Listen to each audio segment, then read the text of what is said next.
The air conditioning in the towering office building on Michigan Avenue seemed to mock the humid heatwave gripping Chicago that February afternoon. For Isabella, though, the chill she felt didn't come from the vents but from a deep, icy chamber within herself, one that had formed nearly 2 years ago.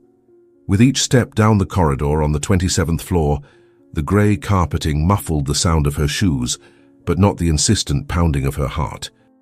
The weight in her 8-month pregnant belly was a physical counterpoint to the emotional load she carried, an anchor that constantly reminded her of the future she was building, brick by brick, on the ruins of her past. In her hand, she clutched a thick manila envelope.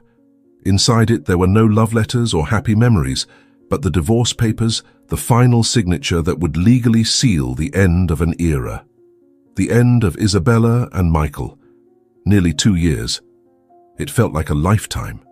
Time enough for the rawest wounds to turn into scars, but not enough for the memory of the pain to fade completely.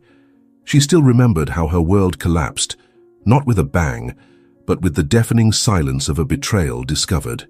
Michael, the man she'd loved with the naive devotion of youth, the promising architect with whom she'd dreamed of building a family, had chosen another, and not just anyone. He'd chosen Vanessa, the colleague who'd always looked at her with a mix of envy and disdain, the same one who praised her professional achievements while undermining her confidence and marriage behind her back. The humiliation of the discovery was just the beginning. What followed were months of Michael's empty pleas, Vanessa's veiled accusations, and a contentious, draining separation process that left her in pieces. He accused her of being cold, of prioritizing her interior design career over their marriage, of not being the vibrant, fun woman Vanessa was. Each word was a blow, each accusation another nail in the coffin of her self-esteem. But time, that relentless sculptor, had worked on her. Isabella rebuilt herself. She dove into work, founded her own design studio, landed major clients, and most importantly, learned to love herself again. And then, when she least expected it, love found her once more. A mature, serene, overwhelming love in the form of Jonathan, a man whose kindness and strength were the balm her soul needed. And from that love, a new dream blossomed, growing strong and healthy in her womb. This baby wasn't an attempt to fill a void, but a celebration of a rebuilt life, of a happiness she dared to believe no longer existed. Delivering those papers in person wasn't an act of masochism, but closure. It was a way to look into the eyes of the man who'd broken her and show him without a word that she was whole again. More than whole. She was overflowing with life. The gold plaque on the mahogany door still bore his name, Michael Pierce, Senior Architect. For a moment, a younger version of herself, full of pride and admiration, flickered in her memory. She shook her head, banishing the ghost. That woman no longer existed. Without hesitation, without the formality of a knock, she turned the knob. It was a remnant of habit from a time when that space was an extension of hers, a place she'd enter unannounced, bringing coffee or just a kiss in the middle of the afternoon. The door opened with a soft click, revealing a scene that made the air freeze even more in her lungs. Michael was there, just as she remembered him, maybe a bit thinner, his dark hair slightly longer, but he wasn't alone. Pressed against his massive drafting table, her legs elegantly crossed around his waist, was Vanessa. Her blonde hair, always impeccable, was slightly tousled, and her red lips were locked to Michael's in a hungry, desperate kiss. His hands, the same ones that once sketched the plans for their home, now wandered under Vanessa's tight skirt, exploring her with a familiarity that spoke of countless encounters like this one. The sound that escaped Vanessa's lips, a low, satisfied moan, was what finally broke the spell of the moment. They didn't see her. They were lost in each other, a universe of lust and shared secrets in broad daylight, in the same office where she'd once helped him choose the wall colors. The envelope in her hand felt like it weighed a ton. The past, which she'd thought buried, was alive, pulsing, and mocking her right there, just a few feet away. The soft click of the door closing behind Isabella was the sound that tore through the veil of that feverish moment. It was discreet, almost imperceptible, but to the two lovers immersed in their private world, it rang like thunder, They separated abruptly, like guilty teenagers caught in a forbidden act. Michael's face cycled through colors, from the flush of passion to the pallor of shock, culminating in a deep red of embarrassment and anger. Vanessa, on the other hand, composed herself with impressive speed. She slid off the table, smoothing her skirt with predatory calm, her blue eyes sparkling not with shame, but with malicious satisfaction. The red lipstick, once perfect, now smudged slightly at the corner of her lips, a visible trophy of her transgression. The silence that settled in the room was dense, heavy, laden with untold stories and reopened wounds. It was Vanessa who broke it, her voice light and amused like ground glass in Isabella's ears. "Well, well, look who decided to grace us with her presence. You should have knocked before barging in, sweetie. Some people still believe in privacy, you know?" The sarcasm was so palpable it could almost be touched. She approached Michael, running her hand over his chest in a possessive gesture, marking her territory. "You need to get used to it, Mike. She's not the boss of this space anymore. If she keeps showing up like this unannounced, she'll end up seeing this scene over and over again." Each word was a deliberate provocation, a knife twisting slowly in Isabella's scar. Vanessa then let her gaze drop, lingering on Isabella's prominent belly, and a slow, cruel smile spread across her face. "And looks like you've moved on fast, huh? I thought you were still mourning our marriage." The word "our" was said with venomous emphasis, as if she, the mistress, had more right to that past than the wife herself. Michael, until then paralyzed, seemed to awaken at the mention of the pregnancy. His eyes, which had avoided Isabella's, now fixed on her belly with a stunned incredulity. The shock on his face was genuine, a raw emotion amid the farce of the situation. "Pregnant," he whispered, the word coming out hoarse, as if his throat were full of sand. He took a step forward, the calculating architect giving way to a visibly shaken man. The surprise, however, quickly morphed into something uglier, a bitter defense to mask his own discomfort. "You didn't waste any time, did you, Isabella? Looks like the grieving widow act was just a front. I want to know who the new sucker is. Who was the poor guy you snagged with the baby trap to keep you around?"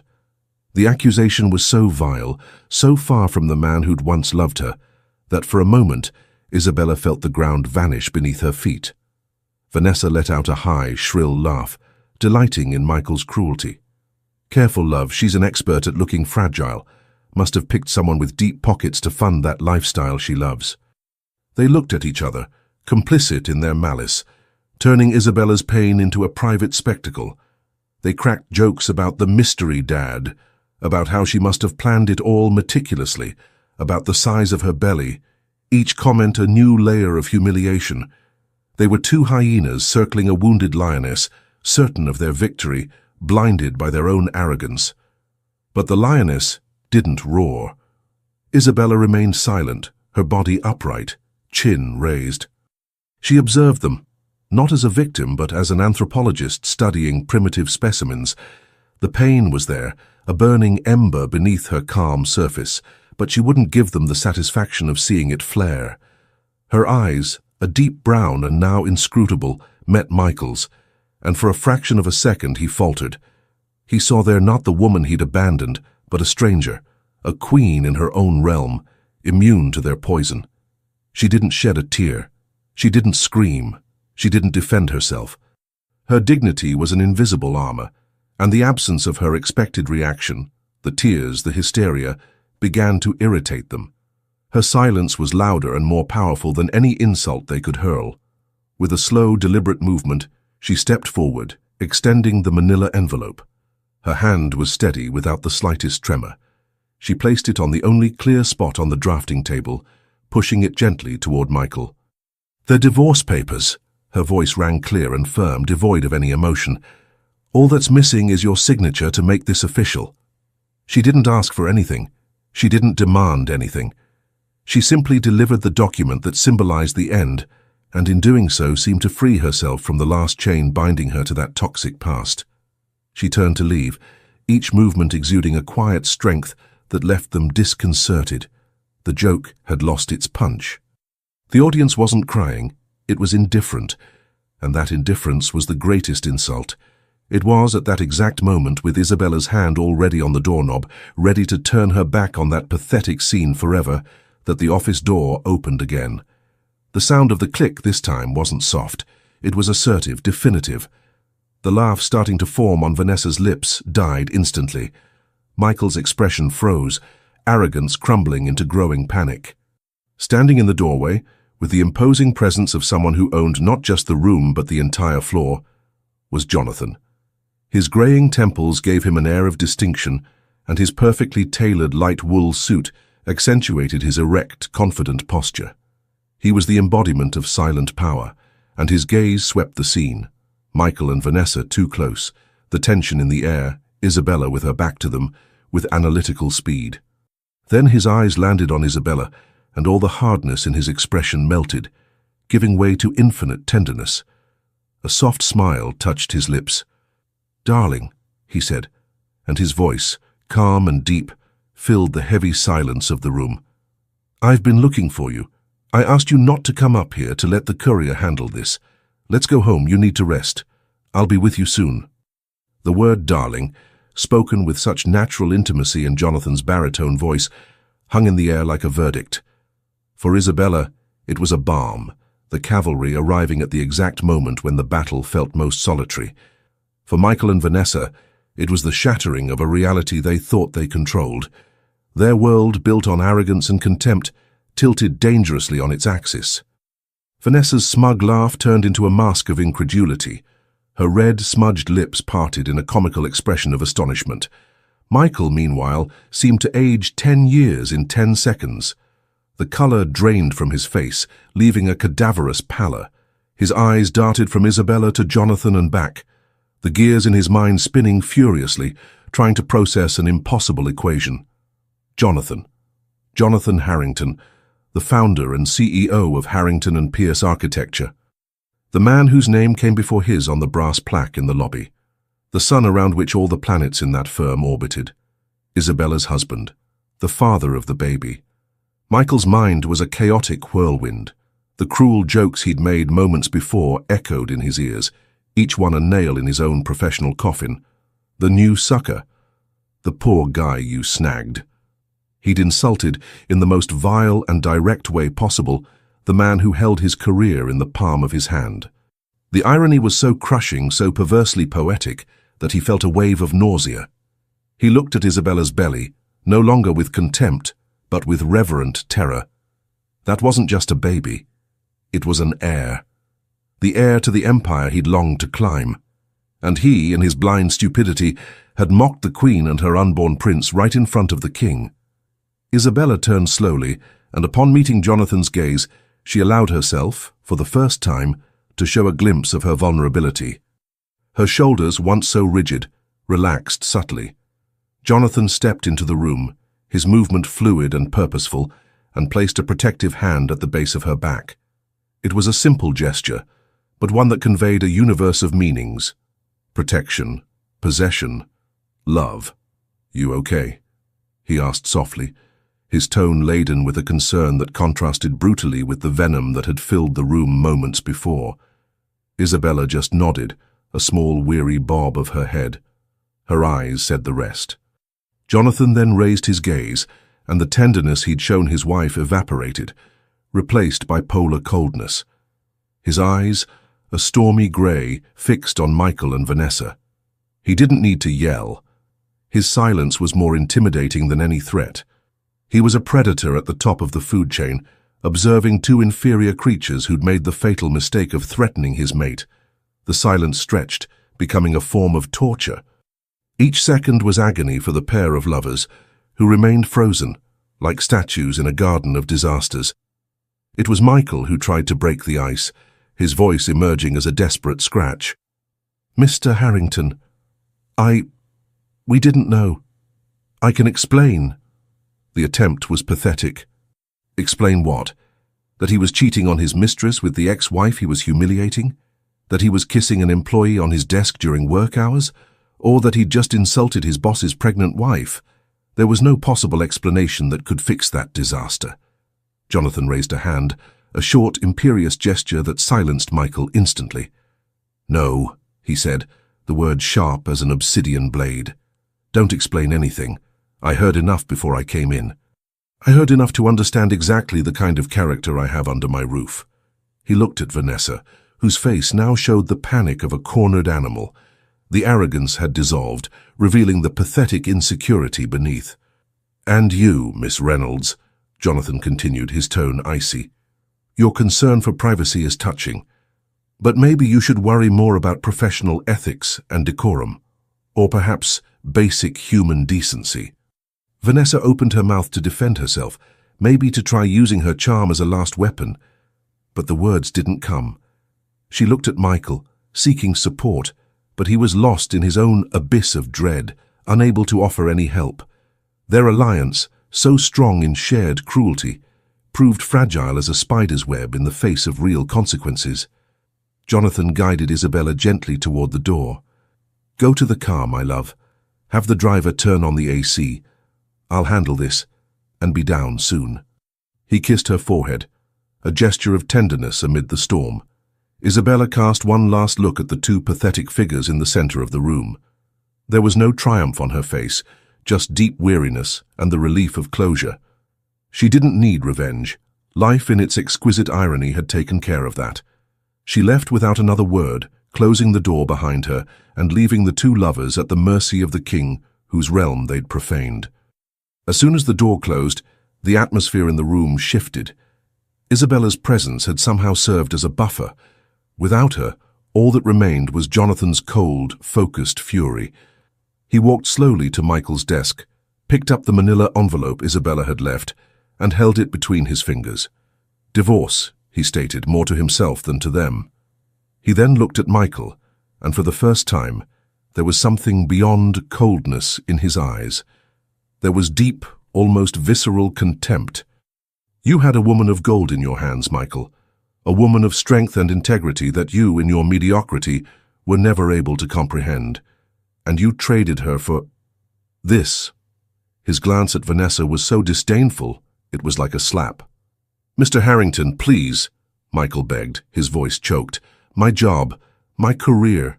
I've built my life here." "You built your life on the foundation I created," Jonathan corrected, his voice dangerously calm. "You used the opportunities I gave you, the trust I placed in you, and you used that same position to humiliate the woman I love, the mother of my child." He paused, letting the weight of his words settle. "Your career at this firm is over. As of this moment, you're fired. For cause." The sentence was delivered without hesitation, final and irrevocable. Michael staggered back as if punched. "No, you can't do this. We have ongoing projects, clients. The projects will be reassigned. The clients will be notified that you're no longer with the firm. No one is irreplaceable, Michael, especially not you." Jonathan then turned to Vanessa, who was whimpering silently in the corner. "And as for you, Ms. Reynolds, your performance today was enlightening. Your lack of professionalism is as notable as your lack of character. Consider your contract terminated immediately. HR will contact you to settle the details of your exit. I want both of you out of this building in 1 hour. Security will escort you to ensure you take only your personal belongings."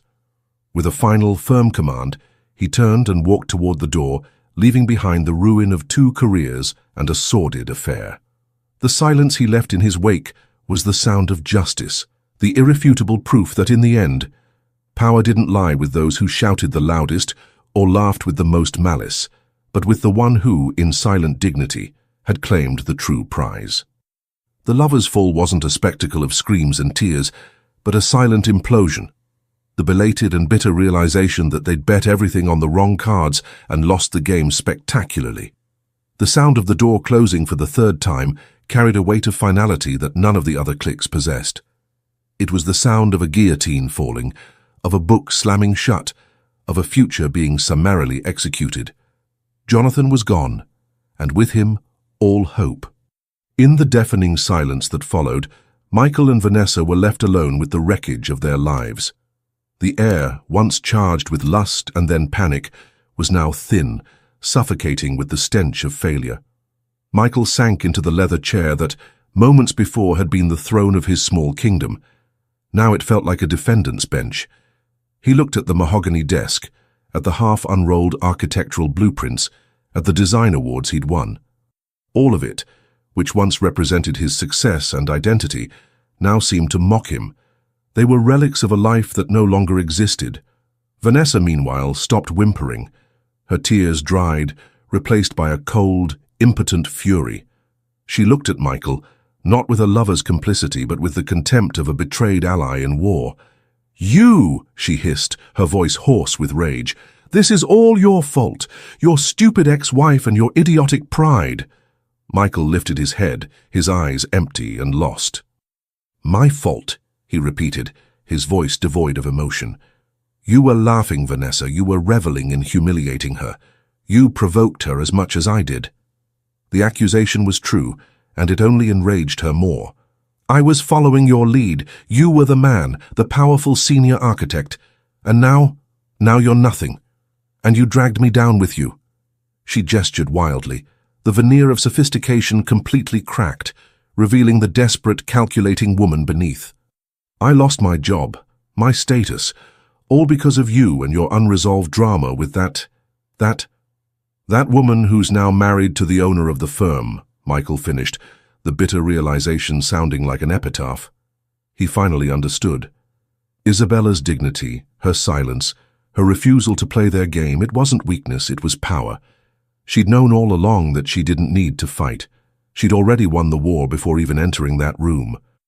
Her visit wasn't for revenge, it was just to fulfill a formality. They'd turned it into a spectacle of self-destruction. The image of Jonathan placing his protective hand on Isabella's back burned in Michael's mind. The tenderness in his gaze, the way he called her darling. It was a kind of intimacy and respect that he, Michael, had never truly offered her. He'd always loved her possessively, like a prize to be displayed. Jonathan loved her as a partner, an equal, the queen of his empire. Meanwhile, in the private elevator descending silently to the parking garage, Isabella finally allowed herself to breathe. She leaned against the cool metal wall, closing her eyes, one hand resting on the gentle movement of her baby. Jonathan was beside her, holding her hand, their fingers interlaced. He said nothing, giving her the space she needed. "You heard everything?" she finally asked. "From the moment he questioned the paternity of our child," Jonathan replied, his jaw tense. "I was on my way to your old office when I heard the voices. My first instinct was to burst in and rip his head off, but then I saw you." He turned to face her, his grey eyes full of deep admiration. "I saw you standing there, so strong, so dignified. You disarmed them with your silence. And I realized the best way to honor you wasn't by acting like a barbarian, but as the man you deserve. The man who handles things." Tears of gratitude and relief welled in Isabella's eyes. "It's over." "Now it's really over," Jonathan said, embracing her. But it wasn't over. The peace Isabella felt was real but short-lived. The public humiliation, the loss of everything, forged an unholy alliance between Michael and Vanessa. After being escorted out of the building under the curious stares of the entire floor, their fight continued on the sidewalk, a bitter exchange of accusations. However, by the end of that night, sitting in a dingy bar, their mutual hatred gave way to a bigger common enemy, the couple who'd destroyed them. "We can't let them win like this," Michael said, his voice low and venomous. "They humiliated us. They have to pay." Vanessa, her eyes red from crying and rage, nodded slowly. "They'll pay," she promised. The resentment was the cement binding their plans. In the weeks that followed, a whirlwind of events unfolded at a dizzying pace, compressing months of drama into the final, delicate month of Isabella's pregnancy. The first notification arrived. Michael, using what remained of his savings, hired an aggressive lawyer and filed a lawsuit, claiming wrongful termination and co-authorship of key projects. Almost simultaneously, Vanessa launched her gossip guerrilla warfare, spreading her twisted version of the story through the social and professional circles she'd once frequented. The first hearing was a tense affair. Isabella insisted on going, and there she saw the unholy alliance in action. Michael, with his lawyer, attacked on the legal front, while Vanessa, seated in the back row, watched with a satisfied smile, knowing her defamation campaign ran parallel. Jonathan Harrington used his position to retaliate against my client over a personal matter, argued Michael's lawyer. My client was the victim of a boss who got involved with his wife and then discarded him. The narrative was fiction, but in the speed at which everything was happening, Isabella feared the mud might stick. The case would drag on, the gossip would spread, and all this while she prepared for the most important moment of her life. The war, she realized, was just beginning. While Michael waged his battle in the formal halls of justice, Vanessa, lacking resources for a legal fight, chose a more insidious battlefield, her enemies' personal lives. For her, losing her job was social annihilation. Overnight, she became a pariah, unemployed and unemployable. Every job interview ended with a polite smile and a promise of a callback that never came. The incident at Harrington and Pierce preceded her, a ghost closing all doors. With no allies, no job, and no credibility, her only option was to flee the Windy City, but not before firing her last and most poisonous torpedoes. Her revenge would target the source of her misery, Isabella. Vanessa knew she couldn't attack Isabella directly, so she decided to undermine the foundations of her new life. And the base was Jonathan. Her logic was perverse. If she could plant doubt about Jonathan's integrity, maybe she could destroy their happiness from within. And for that, she needed an unlikely ally, Jonathan's ex-wife. One night, as the pressure from the lawsuit and gossip mounted, Isabella saw Jonathan on the phone, his brow furrowed. "No, Rebecca, everything's fine. Yes, I know, it's an unpleasant situation. I appreciate the concern. How are the kids? Great. Give them a kiss for me." He hung up with a sigh. "That was Rebecca," he explained to Isabella, sensing her worry. "My ex-wife. We keep things cordial for our kids, who are adults now. Seems the gossip has reached her circle in Chicago. She was just concerned about the impact on the family's image." The mention was brief, but it planted in Isabella the image of a distant but decent woman tied to her husband's past. What Isabella didn't know was that days earlier, Vanessa had gotten Rebecca's number and staged a performance as a concerned friend. "Rebecca, dear, you don't know me, but I have immense respect for you," Vanessa began, her voice honeyed. "And that's why my heart aches. This woman, Isabella, she's not who she seems. She's a social climber of the worst kind. She was with Jonathan long before her marriage officially ended. She planned it all." The lie was so well told, full of fabricated details about secret meetings and the devastation of Michael, that even a smart woman like Rebecca was left with a flea in her ear. She didn't believe it outright, but the seed of doubt, once planted, acts like acid. Vanessa's campaign culminated in the leak of an anonymous dossier to a notorious online tabloid. The headline was a bombshell. The tycoon, the young thing, and the betrayal, the scandal rocking the architecture world. The article was sewer level, a collage of half-truths, truncated emails, and old photos, all orchestrated to prove an extramarital affair. The news exploded. The firm's stock value dipped. Clients called. Reporters camped outside the building. For Isabella, in the final stage of her pregnancy, it was devastating. Seeing her love story dragged through the mud was physical pain. Jonathan was furious, not over the business crisis, but for Isabella. "We'll sue that rag into bankruptcy," he growled, already mobilizing his crisis team. But Isabella knew the reputational damage was done. It was amid this chaos that Jonathan's phone rang again. It was Rebecca. "Jonathan, I saw the news," she said, her voice firm. "What filth!" "That woman, Vanessa, called me a few weeks ago. I didn't give it credence, but now I see the full plan. They're using our past to attack you and your wife, and I won't allow it." What happened next caught everyone off guard. Rebecca, the discreet socialite, called for an exclusive interview with one of the country's most respected newspapers. The next day's headline was the antithesis of the previous. "Rebecca Harrington breaks her silence. My divorce from Jonathan was my request." In the interview, Rebecca was categorical. "Our divorce, which happened nearly 5 years ago, was a mutual decision initiated by me. At the time, I was already in a new relationship. Jonathan not only understood but supported me. He's a man of immense integrity." She continued, I know Isabella and consider her a woman of substance. Their happiness is genuine. As for the anonymous sources, I can only say that desperation drives people to despicable acts. The interview was a torpedo. Rebecca's credibility was unquestionable. Public opinion flipped as quickly as it had condemned. The tabloid was ridiculed. In court, Michael's lawsuit lost all momentum. The judge, seeing the bad faith maneuver, ruled the case meritless and ordered him to pay court costs. The victory was complete, absolute, and it came not from Jonathan's strength, but from the unexpected integrity of a woman from the past who chose truth over drama. Rebecca's interview wasn't just an act of defense, it was an act of purification. The truth, spoken with such elegance and firmness, washed away the dirt the slander had spread. The scandal wilted as quickly as it bloomed, becoming yesterday's gossip. Harrington and Pierce's stocks recovered and, buoyed by the CEO's image of unshakable integrity, hit a new high. In the business world, decency, proven under fire, proved a more valuable asset than any project.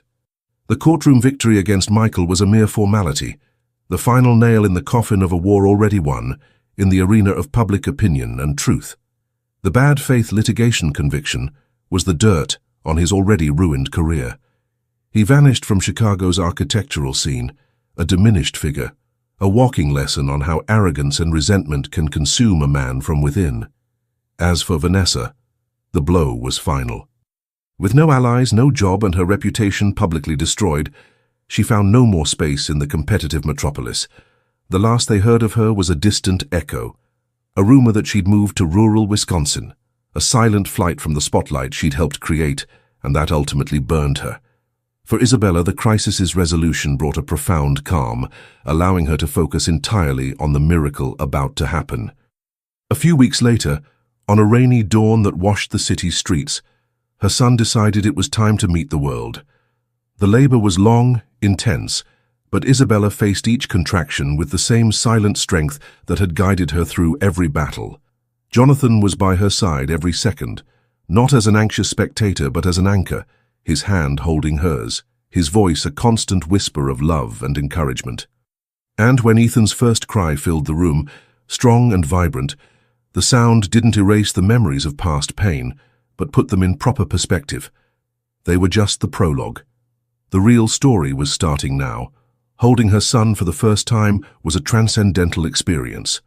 Looking at that tiny face, at those minuscule hands clutching her finger, Isabella felt a wave of love so overwhelming it left her breathless. In that moment, Michael, Vanessa, the humiliation, the revenge, all dissolved into complete insignificance. They were no longer villains in her story.